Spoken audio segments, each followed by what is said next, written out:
Hey Ruben, so today I did go ahead and observe Joe in your classroom. I saw that he kind of likes to be the class clown. Would you say that's true? I would definitely say that's true. Today while I was in there, he seemed to be dancing in his seat, basically to show off to his peers that were around him.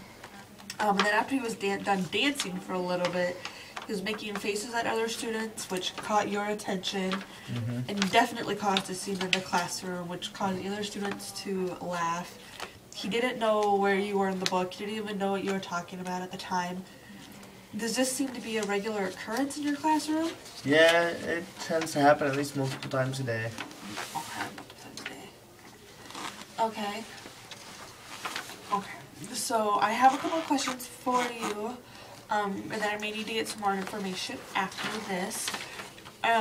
When Joe is working in class, what's his approximate time on task? I actually haven't really taken any data on it, to be specific.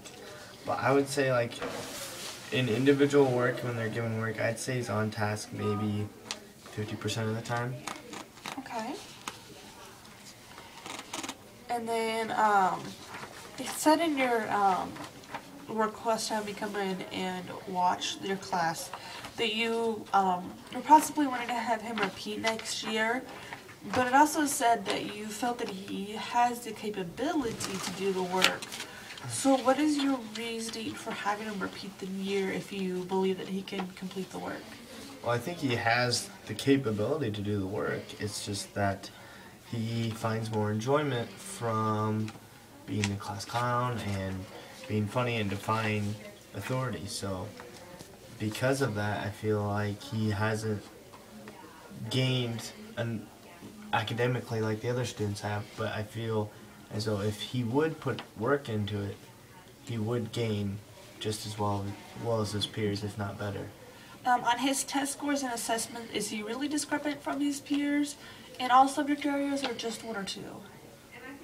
He's pretty much all. He's about a little behind in all subjects. I wouldn't say it's severely significant, but it's enough to. There's an obvious difference.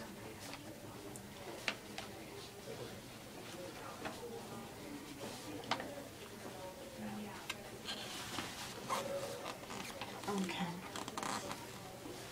Are you concerned about his home life? I noticed in the request for me to come in and look at your class that his parents said that they would be willing to take a bell to him at home. Are you concerned that maybe he's abused at home or he doesn't get attention at home, and that something along those lines might be contributing to the reason why he acts like this in the classroom? Well, I think that could be a big reasoning that he doesn't get attention at home, but this is the first time I've heard of his parents being physically aggressive toward him, so, and I'm not really sure about that, but I could definitely see where both of his parents are working, and so he doesn't get a whole lot of attention at home, so this is where he gets it from. And so that's why I can see that's be a reason for him being a class clown, sort of. Now, have you ever seen, like, weird bruises, or has he ever not done something that he normally does due to a bruise that you haven't really seen? I've seen bruises, and I've asked him, what happened, and usually it's just, playing football or playing basketball with his friends, so, and, that's fairly common for boys to do, so I haven't really investigated a whole lot, but I am more aware of it since his parents have said that to me about being aggressive. Okay. And then, have you tried anything in class so far to help with his distracting of peers and his time on task? I haven't. Usually I just try to verbally redirect him to something else, or I try to verbally get him on task, but usually his peers just find that even more amusing, so I don't want to kick him out of the class so he's not getting that academic performance, but I'm not sure what else I can do at this point. Okay. When you give him the verbal directions, Are they always in front of the whole class, or do you ever just walk up to him so that he's not necessarily getting attention from all his peers at the same time? I usually try to give him verbal redirection in front of the whole class. And if that doesn't work, then I will sometimes go up to him individually and try to kind of have a one-on-one conference right there, but Okay. not unless I have to. Does one seem to work better than the other? Generally talking one-on-one it usually works better, but I feel like that sometimes takes away from learning opportunities from other students also, but so does him taking attention away. So I'm not sure which one. I think one-on-one gets him back on task better, but then but at the same time I have to take away from all the other students also. So Okay. Now, when he does behave to the point where you would send him to the principal's office or to detention or anything like that, what is his reaction tend to be? Is it more of like a joking matter for him that he's getting sent, like, haha, I'm not doing this anymore, or is it, oh no, I'm gonna get in trouble? it's more of a joking thing, which really surprised me, considering his parents' almost threats. But it seems that he almost thrives on it, and kind of struts his way there in front of his classmates. Okay.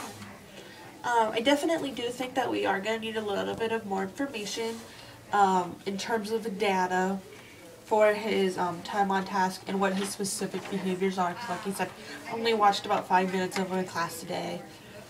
Some ways that we can do that is we can set up charts and give you just like a little handheld timer where you start it and stop it when he is on task and when he's not on task, and then you just record it.